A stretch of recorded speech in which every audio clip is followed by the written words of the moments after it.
Bueno, vamos a ver un pasaje de las Escrituras, Isaías capítulo 9, por favor, versículo 6. Es uno de los capítulos mesiánicos más importantes de las Escrituras. Isaías capítulo 9, en su versículo 6, dice lo siguiente, lo hemos cantado, lo hemos repetido, es el texto que regularmente usamos cuando recordamos la Navidad, Isaías capítulo 9, versículo 6. Ahí está, mire, dice, porque un niño nos es nacido, hijo nos es dado, y el principado sobre su hombro, y se llamará su nombre, admirable, consejero, Dios fuerte, Padre eterno, príncipe de paz. La semana pasada utilizó este pasaje de Isaías capítulo 9, Marianito, los que lo recuerdan, cuando compartió acerca de la salvación y cómo irrumpe en la historia de la humanidad e irrumpe en la historia de Israel la llegada de la luz en medio de un pueblo que estaba en tinieblas, ¿no? Y después el mismo texto del cual hace referencia a Isaías lo toman los evangelios para poder hacer referencia a este pasaje. Esta escritura que hemos leído hoy fue escrita 750 años antes del nacimiento de Jesús. No se trata de adivinación, ni de premonición, ni de algo parecido, sino es que la determinación de un Dios que ejecuta todas las cosas de acuerdo a su soberanía y a su perfecta voluntad, para quien el pasado y el futuro es un presente continuo. La promesa de Isaías capítulo 9 se encuentra envuelta o envuelve de alguna manera la promesa o el evento de la Navidad, el nacimiento del Salvador del mundo. Cuando hablamos acerca de la Navidad y de los temas que podríamos tocar por la Navidad, se abre un abanico de posibilidades inmensa, inclusive hasta hay temas que para algunos es controversial, ¿no? ¿Deberíamos o no deberíamos los cristianos celebrar la Navidad? Porque en realidad corresponde a una celebración y todo, una celebración pagana del pasado y todo lo demás. Lo cierto es que independientemente de que Jesús haya nacido un 25 de diciembre, un 14 de abril o un 30 de junio, no importa, lo importante es para nosotros que Jesús nació. Eso es lo importante, que hace más de 2000 años Dios se hizo hombre, que hace más de 2000 años el mundo se dividió en un antes y después de Cristo porque Él nació. Los detalles de su nacimiento y todo lo que ocurrió en el evento de su nacimiento son importantísimos, pero ninguno de ellos puede pasar de alto o puede pasar de largo esta verdad. En Belén, un día nació nuestro amado Dios, nuestro amado Salvador y nuestro amado Redentor, a quien le damos toda la gloria y toda la honra. Amén. ¿Cuántas imágenes o referencias a Papá Noel vimos en estos días? Estoy de acuerdo con Dieguito en que el mundial como que atrasó todo lo que es el comercial navideño y todo lo que se hace regularmente durante todo el mes de diciembre, ¿no? Como que lo tuvo ahí detenido. Pero en estos días, ¿cuántas propagandas vimos de Papá Noel, del árbol de Navidad con sus luces, de los regalos de la Navidad, de la cena de la familia, el color rojo y blanco que caracteriza el evento de la Navidad, aunque es un color de mi absoluto agrado, pero bueno, eso pasa por otro lado, ¿no? Pero ese color rojo y blanco del Papá Noel o de Santa Claus o como lo quieran llamar. Pero ¿cuántas referencias hemos visto en estos días sobre el verdadero significado de la Navidad? ¿Cuántos pesebres vimos? ¿Cuántas referencias a la humildad del Dios creador del mundo viniendo a la tierra a salvar a una humanidad que Él sabía que lo iba a rechazar, o gran parte lo iba a rechazar? Muy pocas referencias, o quizás ninguna, yo no recuerdo ninguna. Isaías presenta la llegada del Mesías en un tiempo de profunda oscuridad. Lo refiere de esta manera: un pueblo que andaba en tinieblas vio gran luz. Luz resplandeció sobre ellos. El Señor Jesucristo llega en el momento indicado, en el momento predicho por la palabra de Dios 750 años antes. Pero lamentablemente pocos se dieron cuenta, pocos lo esperaban, pocos les alegró su venida, porque sus corazones estaban mirando aquí a la tierra y no elevando sus ojos al cielo para que la luz de Dios los ilumine. Dice el texto de Juan capítulo 3 versículo 19 que la luz vino al mundo y dice, y esta es la condenación, que la luz vino al mundo y los hombres amaron más las tinieblas que la luz porque sus obras eran malas. La luz vino, Jesús vino, pero no todo el mundo se dio cuenta o quiso darse cuenta de la importancia universal y eterna de la llegada y el nacimiento del Salvador del mundo. Como decía al principio, hay tantas maneras de abordar la temática de la Navidad que se abre una cantidad de opciones para preparar un sermón sobre la Navidad. Pero hace algunos días que venía dando vuelta por mi cabeza la idea acerca de cómo reaccionó la gente de su tiempo frente a la llegada del Salvador del mundo. ¿Cuáles fueron las distintas reacciones que produjeron en las personas o que produjo en las personas el nacimiento de Jesús? Y me encontré, leyendo un poquito los evangelios, que tenemos una gran cantidad de personas que de alguna manera se enteraron, supieron o se encontraron con Jesús, pero no todos reaccionaron de la misma manera. En primer lugar encontramos a los indiferentes, a los hostiles, a los ajenos a la vida de Dios, como por ejemplo Herodes. Herodes, cuando se encuentra con los sabios que venían del oriente, lo que popularmente nosotros conocemos como los reyes magos, él les dice, los magos le dicen, o los sabios mejor dicho, le dicen a Herodes de que han venido a ver al rey de Israel. Y Herodes, en vez de alegrarse y en vez de ponerse feliz, su corazón se llenó de enojo, de ira y de rechazo. Dice Mateo capítulo 2, versículo 7 en adelante, que Herodes, cuando supo todo esto, como que le entró envidia al corazón y mandó a llamar en secreto a los sabios y averiguó cuándo había aparecido la estrella que ellos habían seguido desde el oriente. Y les dijo, vayan a Belén, averigüen todo lo que puedan acerca del niño y cuando lo encuentren avísenme, porque yo también quiero ir a adorarlo. En primer lugar tenemos a Herodes, un hombre hostil, un hombre que se pone furioso cuando se entera de que llegará un rey que puede aparentemente desplazarlo. Versículo 16, cuando Herodes se dio cuenta de que los sabios se habían burlado de él, usted recuerda la historia, ellos no vuelven nuevamente por Jerusalén, sino que cambian de camino, dice, se puso furioso. Entonces, basado en lo que le dijeron los sabios sobre la primera aparición de la estrella, Herodes envió soldados para matar a todos los niños que vivieran en Belén y en sus alrededores y que tuvieran 2 años o menos. Existe en nuestro tiempo un creciente rechazo hacia la figura de Jesús y a todo lo que significa Jesús. Algunos han titulado, de hecho se han escrito últimamente algunos libros que se habla de una cristofobia. Todo lo que tiene que ver con Dios, todo lo que tiene que ver con Jesús, todo lo que tiene que ver con verdad, genera ira, genera enojo, genera rechazo, genera persecución aún en nuestro contexto. Se puede hablar de cualquier cosa y todo es inclusivo, pero está prohibido hablar de Dios. El Mundial nos dejó un reflejo acerca de esto. Se quería exigir que los jugadores portaran un brazalete multicolor representando a la comunidad LGBTI y todo lo demás.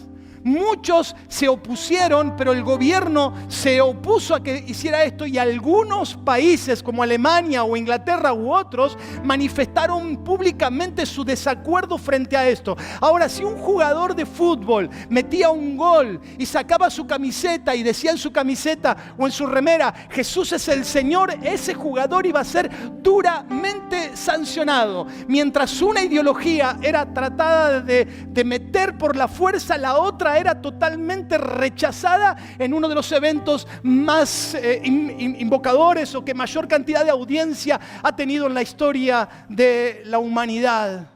Existe un rechazo así como lo ocurrió con Herodes, así de la misma manera hay un rechazo sobre lo que significa la verdadera Navidad. Por eso es que la Navidad se ha transformado en otra cosa. Porque de alguna manera la Navidad que se celebra en la mayoría de los hogares de Occidente es una Navidad sin Jesús. Una Navidad donde Jesús está ausente.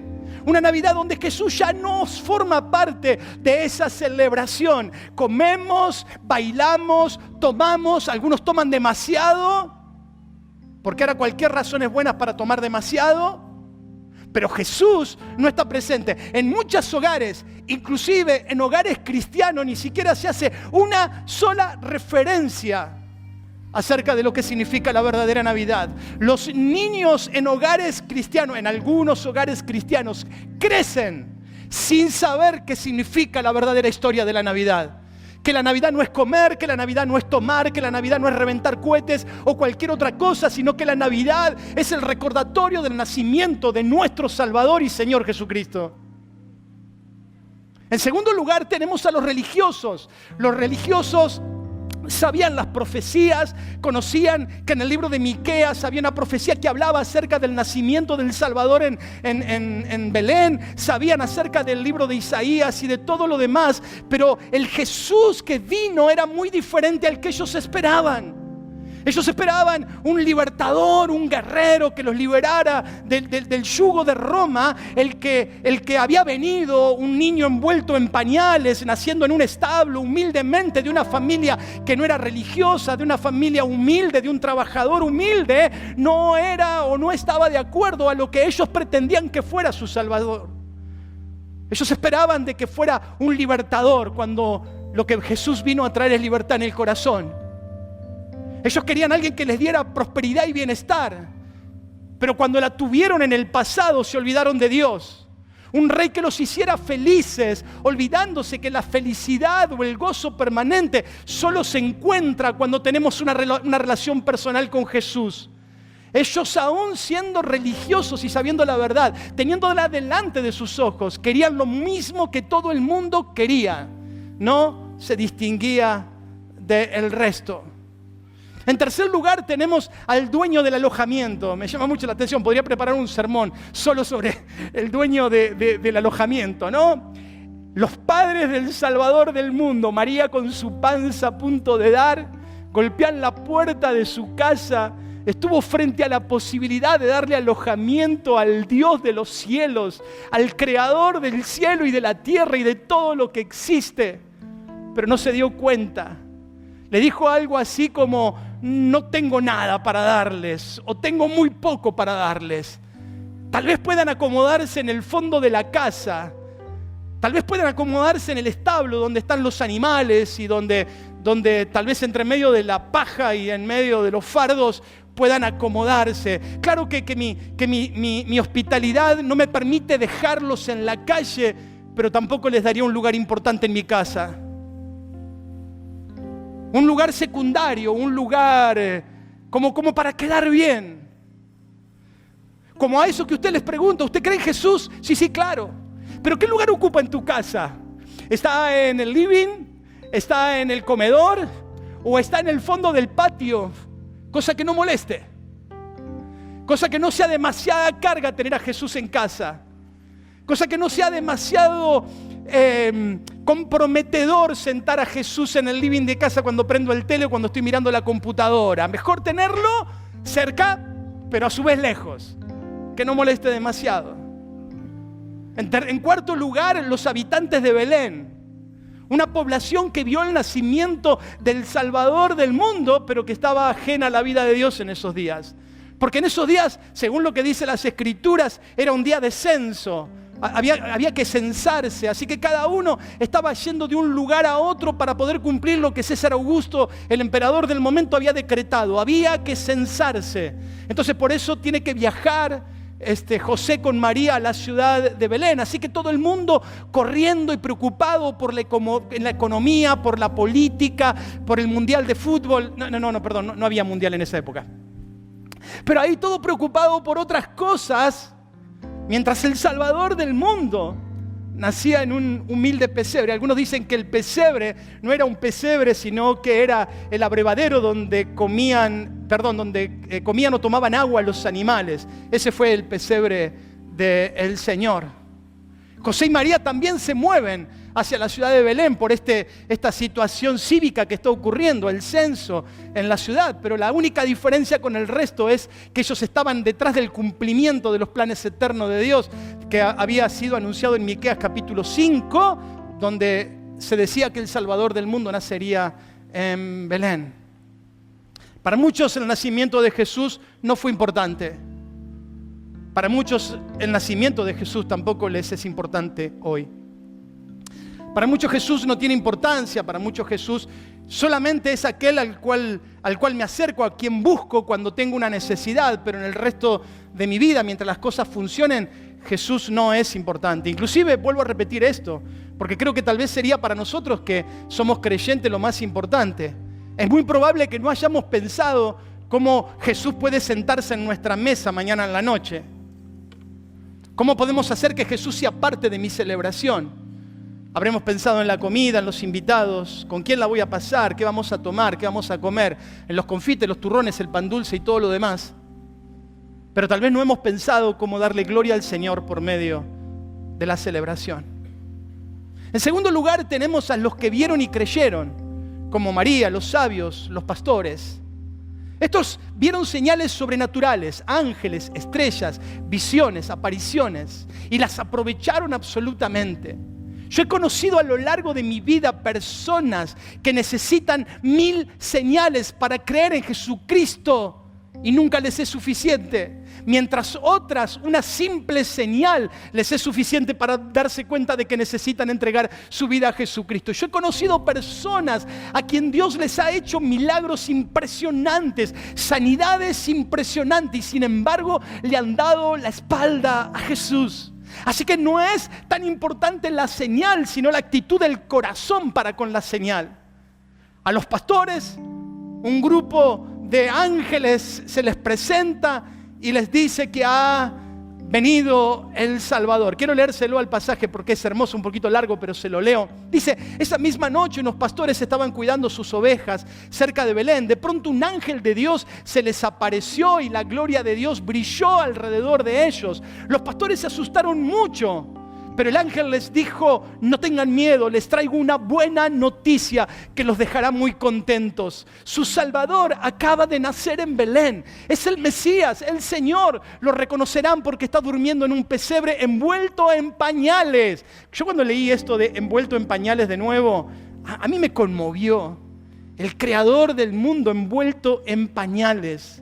De pronto muchos ángeles aparecieron en el cielo y alababan a Dios cantando: gloria a Dios en el cielo y paz en la tierra para todos los que Dios ama. Después de que los ángeles volvieron al cielo, los pastores se dijeron unos a otros: vayamos corriendo a Belén para ver esto que Dios nos ha anunciado. Y los pastores fueron deprisa a Belén y encontraron a María y a José y al niño acostado en el pesebre. Y luego salieron y contaron lo que el ángel les había dicho acerca del niño, y todos los que estaban allí se admiraron al oírlo.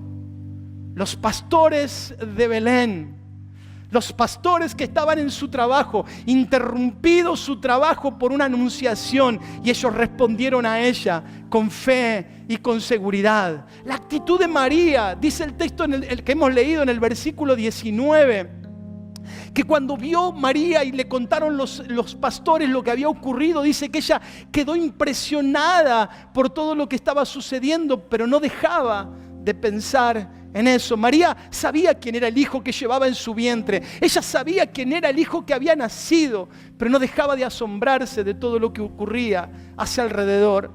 En tercer lugar, tenemos la reacción de los sabios de Oriente. Ellos no necesitaron muchas señales. Los ojos al cielo, vieron una estrella que los guió hacia el Salvador y fueron a adorarlo y a reconocerlo como rey. Esto lo encontramos en Mateo capítulo 2, versículo 1 en adelante. Los sabios del Oriente que vinieron a Jesús. Mire lo que dice el texto de Mateo capítulo 2 en el versículo 10. Qué felices se pusieron los sabios al ver la estrella. Cuando entraron en la casa, vieron al niño con María, su madre, y se arrodillaron para adorarlo. Abrieron los cofres que llevaban y le regalaron al niño oro, incienso y mirra. Dios les avisó a los sabios en un sueño que no volvieran al palacio de Herodes, lo que conté anteriormente. Entonces regresaron a su país por otro camino. Los sabios no necesitaron mucho. Entendieron de que se trataba el rey. Oro, incienso y mirra es una ofrenda que solo se le da a los reyes. Por eso le dijeron a Herodes que era el rey de Israel. Así lo creyeron, así lo hicieron y así se condujeron. Tercero, los que creyeron sin haber visto. Los anteriores eran los que creyeron por medio de señales milagrosas. Ahora tenemos a los que creyeron sin haber visto demasiado. Yo estoy seguro por mi propia experiencia de fe y por mi propia experiencia de conversión, que el Espíritu Santo de Dios nos habla de miles de maneras para convencernos del amor de Dios sobre nuestras vidas. Que Dios nos habla de miles de maneras en los momentos de prueba, de dificultad o de lo que sea, para mostrarnos la inmensidad de su amor. Las pruebas, las dificultades, las situaciones difíciles muchas veces son oportunidades para conocer el amor de Dios. Inclusive los conflictos internos, los problemas existenciales. Es todo esto que existe en la vida, no hay nada más. Nacemos y morimos y está todo listo. La vida es demasiado corta para que sea eso. En medio de eso, Dios resplandece como resplandeció en aquel lugar en medio de las tinieblas para mostrarnos que somos amados por Él, escogidos por Él y que quiere darle un propósito a nuestras vidas. Simeón, aquel del que hizo referencia Dieguito hace un ratito, era un anciano, dice la palabra de Dios, un hombre justo y piadoso que estaba esperando la consolación de Israel. No le voy a leer todo el pasaje porque es largo y tengo muchas ganas de predicar hoy, pero voy a tratar de hacerlo corto. Pero ahí aparece que en Lucas capítulo 2 que Jesús es llevado al templo y un hombre llamado Simeón aparece para darle sentido a los papás de Jesús o para darle una interpretación a los papás de Jesús acerca de lo que estaba ocurriendo. Dice que este hombre era justo y piadoso, que esperaba la consolación de Israel y el Espíritu Santo estaba con él. Dice que el Espíritu Santo le había revelado que vería al Salvador y además dice que el Espíritu Santo lo llevó al templo. En tan solo unos pocos versículos hay 3 referencias acerca de la relación que Simeón tenía con el Espíritu Santo. Dice que el Espíritu Santo estaba sobre él. Dice que el Espíritu Santo le había revelado acerca de que no vería la muerte antes de ver al ungido del Señor. Y dice que fue movido por el Espíritu Santo para ir al templo. Imagínense. Vio al Salvador, creyó al Espíritu Santo, lo tuvo en sus brazos, vio al Creador de su propia vida con sus ojos, vio al Rey de la Gloria en absoluta entrega y humildad, como un niño envuelto en pañales. Por eso Simeón explota en una adoración y dice: ahora, Señor, despide a tu siervo en paz, porque han visto mis ojos tu salvación, la cual es preparado en presencia de todos los pueblos. Simeón escuchó, no vio, simplemente creyó a lo que el Espíritu Santo le decía y caminó en pos de encontrarse con el Salvador. También en esa misma escena encontramos a Ana, la profetisa, aquella anciana que hacía un montón de años, 87 años creo que decía, 84 años, que estaba viuda, o sea, tenía 150 años, no sé cuánto tenía, pero tenía un montón de años, pero ella esperaba que llegara el Señor y dice que también se encontró con el Señor y hablaba del niño a todos los que esperaban de la redención en Jerusalén. ¿Se dan cuenta? El evento es el mismo. El nacimiento del Salvador para algunos significó hostilidad y enojo. Para otros, unas expectativas que no estaban, no es lo que yo espero, decían los religiosos. Para otros fue motivo de darle solamente un lugarcito, pero no demasiado importante. Pero para otros fue sumamente importante. El encuentro con el Salvador del mundo fue para ellos una transformación de sus vidas. Ahora sí, esa fue la introducción solamente, no, mentira. Ahora vamos a ver el pasaje de Isaías capítulo 9, versículo 6. Con esto termino el mensaje de esta tarde.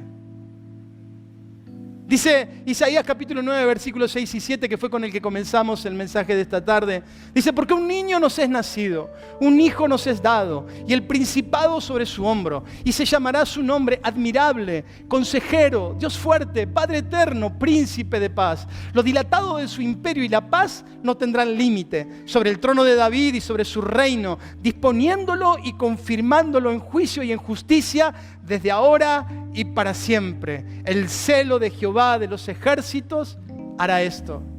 Así que termino el mensaje de esta noche dando algunas razones por las cuales vale la pena ser de los que corren a Jesús. Y en el texto de Isaías capítulo 9, versículos 6 y 7 encontramos sobradas razones. El profeta se esfuerza en presentar que aquel que llegaría 750 años después, valía la pena que los hombres que lo vieran pudieran entregarse a él. Lo primero que dice, un niño nos es nacido. El que nacería sería totalmente hombre, porque participaría de nuestra propia naturaleza para poder ofrecernos salvación. Eso es lo que dice el libro de Hebreos, eso es lo que dice el libro de Filipenses. Se hizo hombre y habitó entre nosotros para darnos salvación. Pero no era la única naturaleza que Jesús tenía, porque además de hacerse hombre, dice que Él es el Hijo. Dice que nos es dado un niño y este niño es un hijo. Así que la tercera cosa es que aquel, además de ser hombre, era el Hijo de Dios. Tenía naturaleza humana y tenía naturaleza divina. No es el nacimiento de alguien común, es el Hijo de Dios, el Salvador del mundo. La tercera cosa que dicen acerca de Jesús, este pasaje, es que nos fue dado. ¿Por qué nos fue dado? Bueno, si es hijo, fue dado por el Padre. Así que nos recuerda Juan 3:16. Porque de tal manera amó Dios al mundo que ha dado a su Hijo unigénito para que todo aquel que en Él cree no se pierda, mas tenga vida eterna. El Padre dando al Hijo, el Padre dando al Hijo.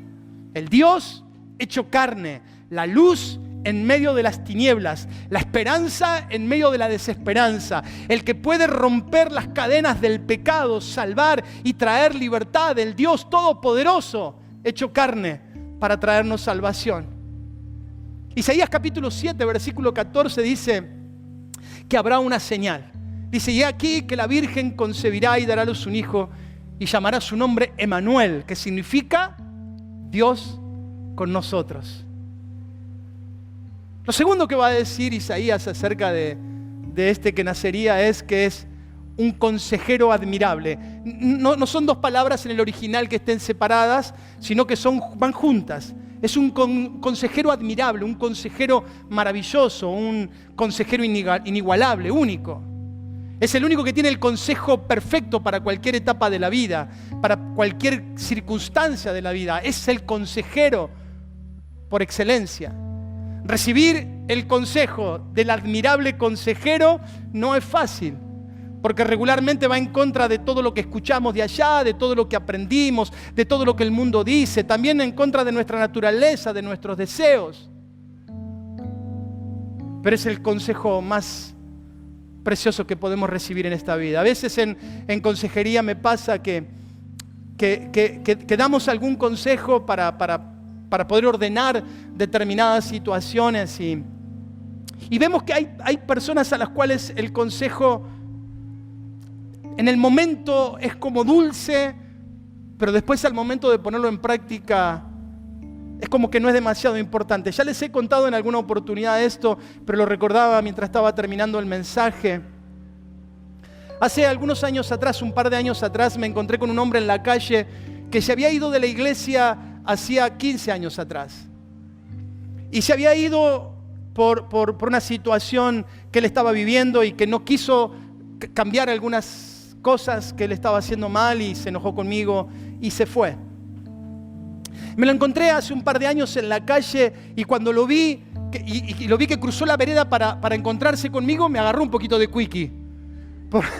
Porque digo, me va 15 años guardando rencor, me va a golpear. Pero cuando se cruzó y se acercó me dice, yo quería hablar con vos, hace muchos años que quiero encontrarme con vos. Y yo le dije, sí, ¿qué querías? Me dice, cuando pasé por la crisis que pasé con mi familia, el único que me dijo la verdad fuiste vos. Todo el mundo me alentaba que hiciera esto, que hiciera aquello, que hiciera esto otro, y lamentablemente decidí mal. Pero con los años me di cuenta que el único que me dijo la verdad, que se atrevió a decirme la verdad, fuiste vos. Así que te pido perdón. Ahora, no es mi consejo. Es el consejo del consejero admirable. Del consejero admirable, el que puso en su palabra lo mejor para tu vida y para la mía. No es mi consejo, yo no soy sabio. La palabra de Dios tiene la profundidad de la sabiduría de Dios para enseñarnos cómo vivir. El que nacería sería el consejero admirable, pero no solamente eso, sino que además sería el Dios fuerte, porque no solamente nos daría consejos, sino que nos daría la fuerza para poder poner en práctica los consejos que Él nos daba. Que no se trataría de nuestra fuerza, sino de poner nuestra voluntad bajo el dominio del poder del Espíritu Santo y poder vivir de acuerdo a su voluntad, porque el poder de Dios destruye el pecado, transforma nuestra naturaleza, vence al diablo, nos da poder para vencer la tentación, aún vencer la misma muerte. ¿Cómo no podrá ser nuestro Dios fuerte? ¿Cómo no podrá ser nuestro consejero admirable en toda circunstancia de la vida? Este mismo, dice la palabra de Dios, que es el Padre eterno, el Padre por la eternidad. No solamente el que ostenta el título de paternidad, sino el que está siempre presente, el iniciador de todas las cosas, el que quiere tener una relación eterna con sus hijos, por siempre y para siempre. Él es nuestro papá eterno.